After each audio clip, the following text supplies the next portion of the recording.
Logika itu skalanya nominal, bukan ordinal. Pak, di atas tuh lampunya bergoyang, mau jatuh tuh. Solusinya apa Pak Rocky? Jangan asal ngomong doang. Ya urusan Anda mau lari ke kiri apa ke kanan.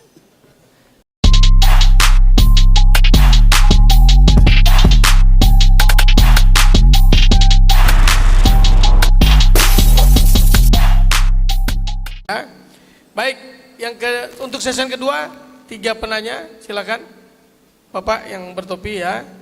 Yang kedua tengah-tengah harus ada ceweknya 1 ya, yang cewek 1, Mbak ya, kamu ya. Ya, yang ketiga, kamu dari mana? Mahasiswa apa mana? Yang orang masyarakat umum mana? Masyarakat mana? Hah? Buruh. Ya wes buruh saya. Buruh daripada dia demo di sini nanti kita repot. Wes pen nih, suruh ngomong. Yang ke saya ya. Silakan Pak, monggo. Terima kasih. Kenalkan nama saya Abdul Karim. Pensiunan ASN Bung Rocky. Yang pertama saya ucapkan salut kepada UNP. Ini basa-basi lah gitu Pak. Karena berani mengundang Bung Rocky di sini. Ini sudah sesuatu yang bagi saya cukup oke banget. Yang ya, cuma nanti buntutnya jangan sampai ada sesuatu misalnya nanti kaprodinya atau dekanya nanti digeser-geser, mudah-mudahan tidak gitu aja. Ya, enggak. Intel juga ada ya. Di sini tapi baik-baik ya, saja. Geser ke sana, geser ke sini gitu. Terima kasih. Menanggapi yang disampaikan oleh Bung Rocky, kita mesti harus bertengkar dan hari ini saya fight untuk bertengkar dengan Anda.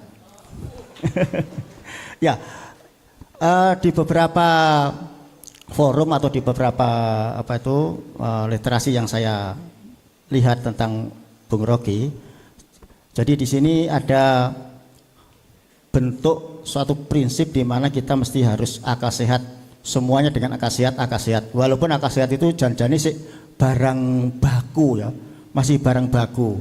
Artinya itu standar-standar minimal sebetulnya. Ini standar umum. Nanti silahkan diterjemahkan. Jadi guru harus dengan akal sehat, jadi pemimpin harus dengan akal sehat, itu kan masih umum. Mohon nanti diperjelas. Tapi yang jelas pertanyaan yang sangat kami ngajak bertengkar dengan Anda terkait dengan filosofi pendidikan tadi. Menurut Bung Rocky, itu kan mendidik siswa atau mahasiswa untuk bebas dari belenggu kebebasan berpikir. Nah, di antara belenggu itu adalah feodalisme, kemudian dogma, kemudian kepercayaan dan lain-lain. Saya perlu bertanya dengan Bung Rocky, apa parameter untuk dikatakan negara maju? Sebab apa? Parameter untuk dikatakan negara maju itu hari ini mesti teknologinya. Nggak mungkin kita mengatakan Arab Saudi negara maju. Nggak mungkin negara-negara misalnya yang bisa memakmurkan rakyatnya di negara-negara yang di situ betul-betul monarki, tapi bisa rakyatnya hidup sejahtera, adil dan seterusnya. Tapi ujung-ujungnya China, ujung-ujungnya Amerika, ujungnya dan sebagainya. Nah, lalu kalau kita telisik lebih jauh lagi, Cina dengan paham sosialis dan itu semi komunisnya itu ternyata dia menggunakan metode ATM, amati, tiru, dimodifikasi, dan itu pakai dogma. Tentu kekuasaan akan membagi, udah kamu sarjana teknologi apa begitu, temukan ini, tiru ini. Jadi ada pemaksaan di situ. Tanpa dipaksakan tentu tidak akan ada sebuah kemajuan. Itu satu prinsip saya secara pribadi, makanya melawan Bung Rocky. Nah, kemudian apalagi kepercayaan dan keyakinan, ini bagian musuh daripada kebebasan Anda. Padahal spiritual yang berupa semangat seperti itu bisa mengalahkan segalanya. Sebut saja ketika Thomas Edison itu kan dari keyakinan juga, walaupun itu kebebasan berpikir. Jadi keyakinan itu juga bagian daripada untuk mencerdaskan seseorang dari diri sendiri. Ini suatu contoh, walaupun ini agak-agak sedikit bertentangan yang saya contohkan yang terakhir tadi. Kemudian di Jepang juga begitu, kepercayaan di negara yang sangat katakan feodal, negaranya maju. Nah, kembali kalau begitu ke Indonesia, ini formatnya nanti seperti apa Bung Ruki wujudkan. Itu yang pertama ya. Jadi kira-kira seperti apa kalau menyikapi yang saya tantang seperti itu. Yang kedua, ini terkait dengan masalah independensi. Saya sangat berharap, Bung, Anda sudah dapat gelar namanya Presiden Akal Sehat. Dan jiwa provokatifnya udah melekat banget, dan provokatif yang positif. Karena mengajak untuk bebas berpikir. Saya sangat berharap Bung Rocky membuat sebuah legasi, dalam arti implementasinya seperti ini. Bila mana perlu mendirikan Rocky Gerung Institute. Kalau Bung Rocky setuju, mungkin kami akan bincang-bincang, walaupun saya masih sendirian. Silahkan dibangun dari Kediri. Kami akan mengajak teman-teman untuk membentuk sebuah fisikal, artinya tuh implementasi dari apa yang Bung Rocky propagandakan selama ini. Tentu ini harus berani-berani yang non struktural, walaupun ada izin-izin tertentu. Ini penting karena apa? Jadi Bung Rocky tidak hanya segera dinilai beberapa orang yang nggak setuju itu ngibul gitu loh. Jadi prakteknya seperti ini loh. Jadi teori ini akan, dan saya walaupun seumur sekian, kalau Bung Rocky dirikan itu, saya ikut bergabung, saya siap untuk menjadi murid Bung Rocky.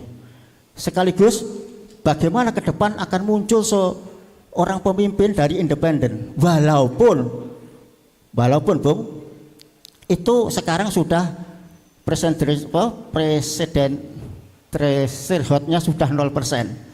Tapi calon dari independen harus muncul. Paling tidak, ayo dong uji materi dari teman-teman DPD, karena itu senator juga itu bagian daripada cerminan independen. Kita gugah mereka-mereka itu. Kalau nggak sanggup tampil, saya nanti juga akan berusaha untuk uji materi. Sekaligus nanti kami akan minta sumbang saran dari Bung Rocky, bagaimana calon presiden independen ini harus muncul untuk mengimbangi yang partai-partai yang mungkin sebagian ada yang merasa itu nggak nyaman. Begitu Bung. Terima kasih. Saya tantang Anda untuk mendirikan sebuah Rocky Gerung Institute. Terima kasih Pak Abdul Karim. Keren Pak, bagus sekali. Kalau soal institut, diam-diam kita sudah punya rencana sama Bang Rocky mau bikin itu. Nanti kita kabarin Bapak kalau sudah mau berdiri ya. Oke, Prof. Bagus juga, menarik sekali apa yang Bapak sampaikan. Sementara bebas berpikir seakan-akan lepas dari dogma, dari agama dan lain-lain. Sementara di beberapa negara justru hal-hal itulah yang membuat mereka menjadi semakin maju ya. Baik, silakan Prof. Ya, tapi paradoks tertinggi Anda lakukan akhirnya. Anda menginginkan kebebasan, oke? Ya.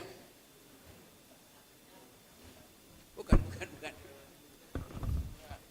Anda ingin ada kebebasan, tetapi kemudian Anda bilang, institutkan kebebasan itu.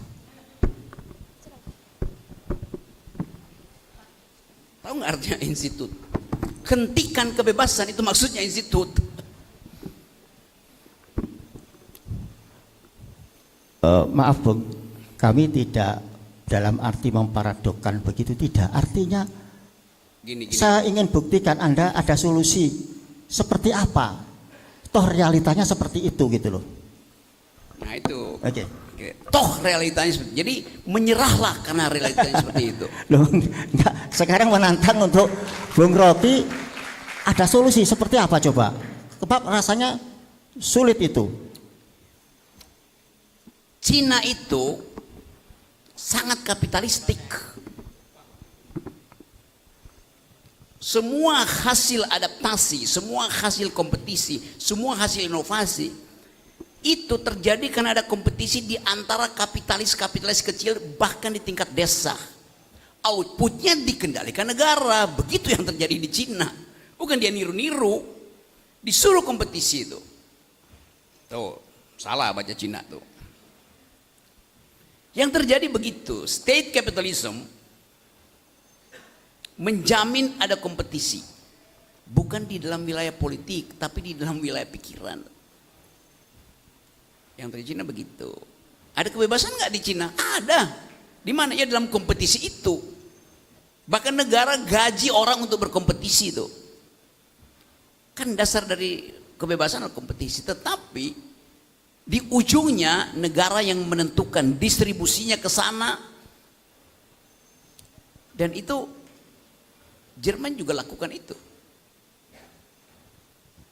Tetapi Jerman lakukan itu di zaman Hitler. Mengumpulkan seluruh sumber daya untuk membangun mesin perang.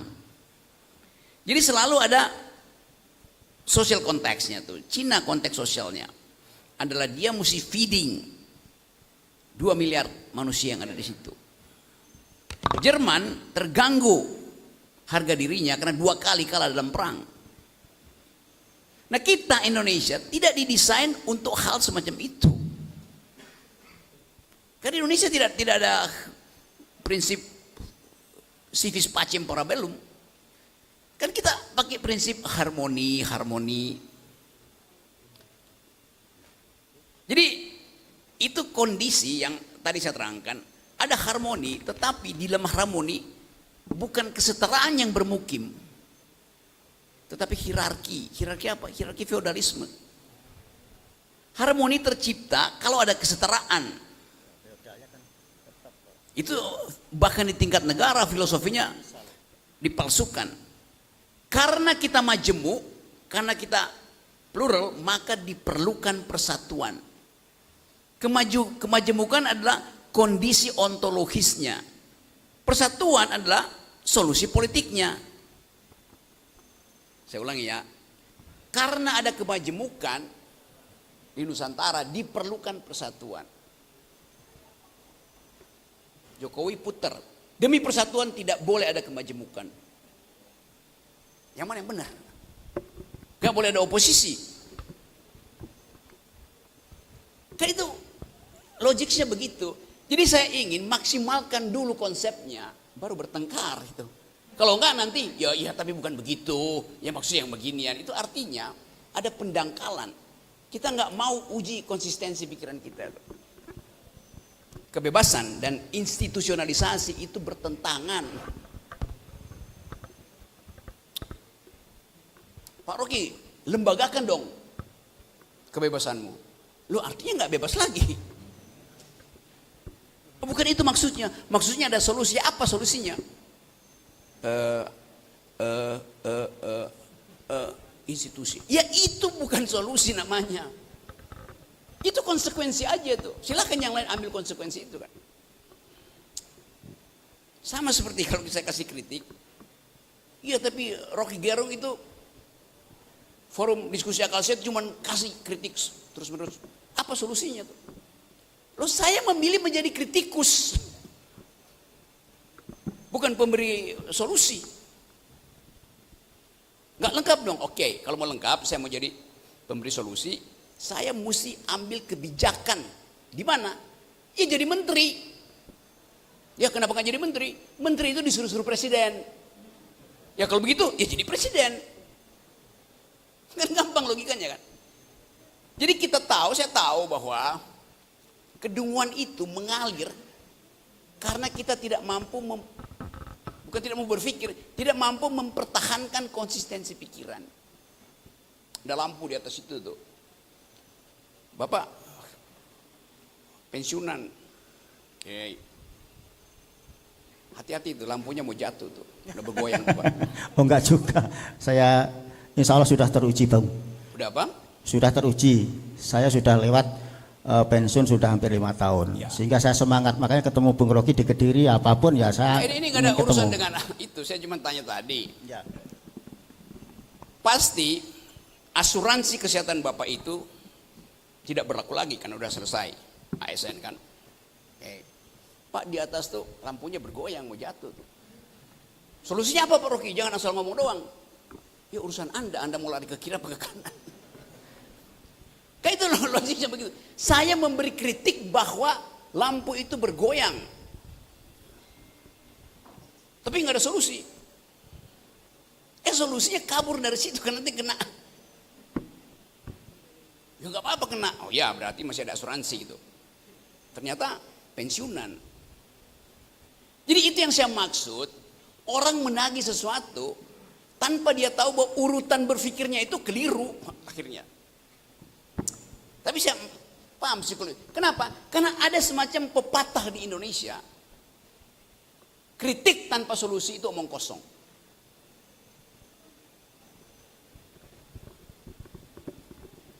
Sama seperti Presiden Jokowi bilang, yang penting kerja, teori nggak perlu. Nah, sekarang terjadi, tanpa teori, kita harus bayar 800 triliun bulan depan dan nggak ada uang. Bung, kalau disasarkan ke situ, sebetulnya sependapat juga saya, tetapi jangan ke situlah arahnya. Okay. Artinya begini loh Bung, saya tetap kepingin generasi itu berpikir kritis dan merdeka. Rocky Gerung Institute itu non struktural. Kalau struktural kan Anda didikte, yang non struktural kira-kira dalam bentuk seperti apa begitu loh. Misal forum-forum seperti MH Ainun Najib misalnya begitu, minimalnya seperti itu. Gini ya. Ya, monggo. Akhirnya Anda mengalah gitu. Bukan mengalah, realitasnya begitu. Karena Anda mentoknya nanti ketika saya jadi menteri masih diperintah kalau jadi presiden, oke lah. Kalau memang Anda kepingin masuk jadi presiden, saya tunggu di 2029.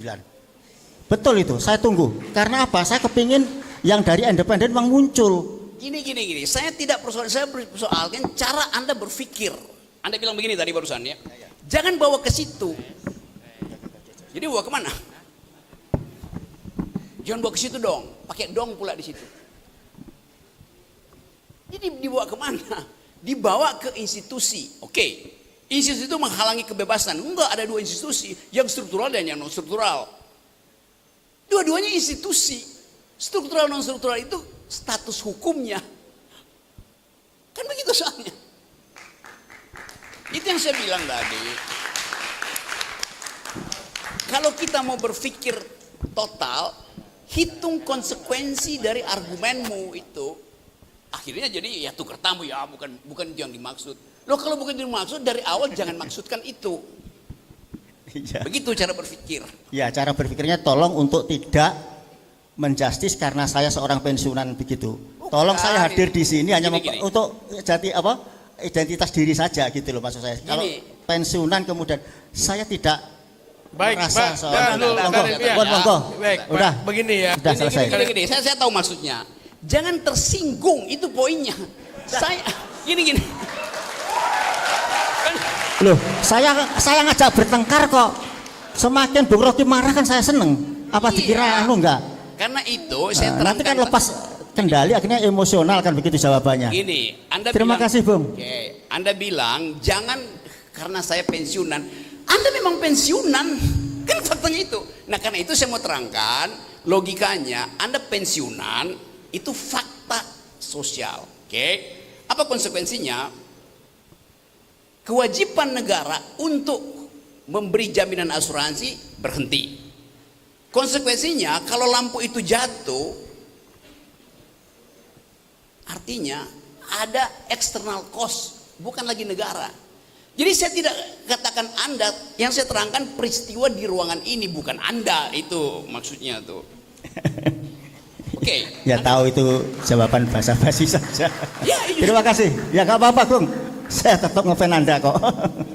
Bukan nggak apa-apa, begitu loh, ini logikanya begitu. Ya. Saya bisa begini nih, seandainya bukan pensiunan yang di situ seorang tentara, tetap saya akan bilang itu ada Pak tentara itu ada lampu, dia bilang saya pakai topi baja, ya oke. Itu maksudnya tuh. Jadi kita kadangkala kemampuan kita itu yang saya sebut tadi, pikiran itu hanya diluruskan di dalam argumentasi itu. Nah kita seringkali lebih percaya pada sentimen daripada argumen. Itu yang membuat saya terus menerus Rocky Gerung mesti ditangkap karena menyebutkan Jokowi adalah bajingan tolol. Saya tanya kapan saya bilang Jokowi bajingan tolol? Saya bilang presiden bajingan tolol. Lalu presiden tersinggung. Nggak boleh tersinggung, presiden itu institut. Nah ini sekarang. Presiden itu institusi, institusi nggak punya perasaan. Yang punya perasaan orang yang bernama Joko Widodo, itu dia kita hormati sebagai manusia ansih. Tapi dalam kedudukan dia sebagai presiden, dia nggak boleh tersinggung. Kan dia barang itu. Presiden itu kata benda. Itu maksud saya tuh. Nah, kita mau tahu bahwa tadi yang disebut sebagai feodalisme atau eufemisme itu yang membatalkan pikiran kritis itu. Jadi sekali lagi kalau Anda undang saya, ya undang aja forum di mana kita mengabaikan semua basa-basi itu tuh, supaya ada kelurusan di dalam berpikir. Ya tentu saja Bapak tetap sahabat saya, tetapi dalam cara berpikir tidak ada persahabatan dalam cara berpikir. Atau Anda lurus atau Anda bengkok, kan itu kan. Nah kalau kita biarkan ini terus menerus, akan ada konsep baru, yaitu tukar tambah supaya win-win solution. Di mana di dalam logika ada win-win solution? Saya kasih contoh. Suatu waktu saya mengajar logika di Indonesia itu. Kelas yang lain saya nggak masuk, digantikan oleh dosen. Akhirnya dosen itu yang ngajar terus. Saya tanya pada dia, hasil ujian logika itu mana? Dia bilang begini Pak Rokini, ada yang dapat A, ada yang dapat B, ada yang dapat C, ada yang dapat E. Saya bilang, kenapa dia dapat B? Ya karena dia tidak lengkap itu. Jawabannya. Logika itu atau A atau E. Tidak logis, kurang logis, logis, nggak ada. Atau logis atau tidak logis, nggak ada setengah logis. Setengah logis artinya tidak logis. Logika itu skalanya nominal, bukan ordinal. Tapi karena ada aturan di universitas, angkanya A, B, C, D, E, maka dia kasih D, dia kasih B. Dia takut untuk mengatakan bahwa mata kuliah logika angkanya cuma 2.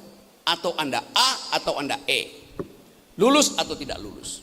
Itu yang terjadi di kita kan. Basa-basi itu, ya B aja.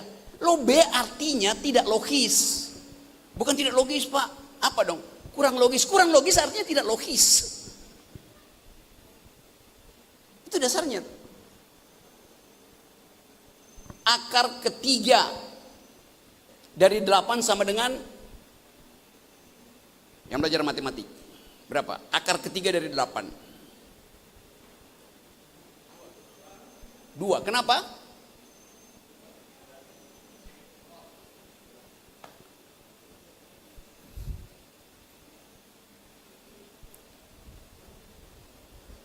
Karena 2 kali 3 tambah 2 adalah 8. Benar kan? Benar nggak? Iya, 2 kali 3 tambah 2 ada 8. Benar. Tapi penjelasan mengapa akar ketiga dari 8 sama dengan 2 bukan karena 2 kali 3 6 tambah 2 8. Tapi karena 2 kali 2 kali 2 itu 8. Lurusnya begitu. Tapi kan Pak sama-sama 8. Ya elah. Sama-sama 8, tapi cara mendapatkan 8 itu yang satu salah, yang satu benar itu. Assalamualaikum warahmatullahi wabarakatuh. Baik, ya. Jadi mungkin perlu kita klarifikasi sedikit bahwa apa yang Bang Rocky lakukan di forum-forum seperti ini adalah mengkritik dan memberikan masukan terhadap kritikan terhadap sesuatu, tapi tidak bisa dituntut solusinya, Pak. Karena memang kita bukan pembuat solusi. Ya, kita hanya pembuat wacana untuk melakukan suatu kritis terhadap itu, kemudian kita sendiri yang mengimplementasikannya seperti apa. Yang menarik dari pertanyaan Bapak tadi sebenarnya adalah begini, Bang Rocky, mohon maaf. Jadi di suatu negara bebas berpikir, tapi kemudian ada dogma, ternyata juga memberikan kemajuan positif. Begitu ya Pak ya? Kemudian bebas berpikir, kemudian ada juga religiusme di Arab misalkan. Akhirnya bagus juga dia. Artinya ketika bebas berpikir tanpa agama, tanpa dogma juga tidak menjamin bahwa itu lebih baik daripada itu. Begitu Prof maksudnya? Iya itu bagus itu. Karena ada yang disebut diskresi di dalam kebudayaan tuh. Tadi saya sebut culture matters. Tetapi yang diskresi itu jangan paksakan di dalam cara saya menangani hal yang sama. Jadi Pak Rocky bebas berpikir, tapi Pak Rocky juga mesti pakai dogma. Paksaan seperti apa? Seperti Cina tuh. Loh Cina itu partai komunis. Kalau begitu saya buatkan partai komunis dulu di Indonesia. Kan itu poinnya begitu selalu. Jerman juga pernah begitu. Iya, saya mesti jadi Hitler dulu tuh. Itu yang saya sebut tadi, cara membandingkan itu tidak dipakai sebagai alat untuk mengukur, tapi alat untuk memaksa tadi itu. Nah, kesalahan tadi Bapak di situ, tapi nggak ada soal di situ. Itu pluralisme pikiran begitu. Tetapi kita mesti ambil konsekuensinya kan. Pakai dogma apa? Ya dogma Cina. Jangan Pak Rocky. Bahaya. Jadi pakai Pancasila. Lo Pancasila itu gagal kalau tidak dipaksakan. Kan begitu cara berpikirnya. Kan kita Pancasilais. Kalau begitu Pancasila juga bisa dipakai dogma di Cina. Ya nggak bisa. Itu problem epistemiknya di situ tuh. Nah, itu yang saya sering sebut bahwa ini ya semua menteri yang ngomong ya kita bicara tentang bonus demografi. Dari menteri A sampai menteri B beda pengertian bonus demografi itu. Kenapa? Karena tidak ada konsistensi dalam konsep. Jadi begitu konsepnya bolong, itu pasti implementasinya rusak gitu.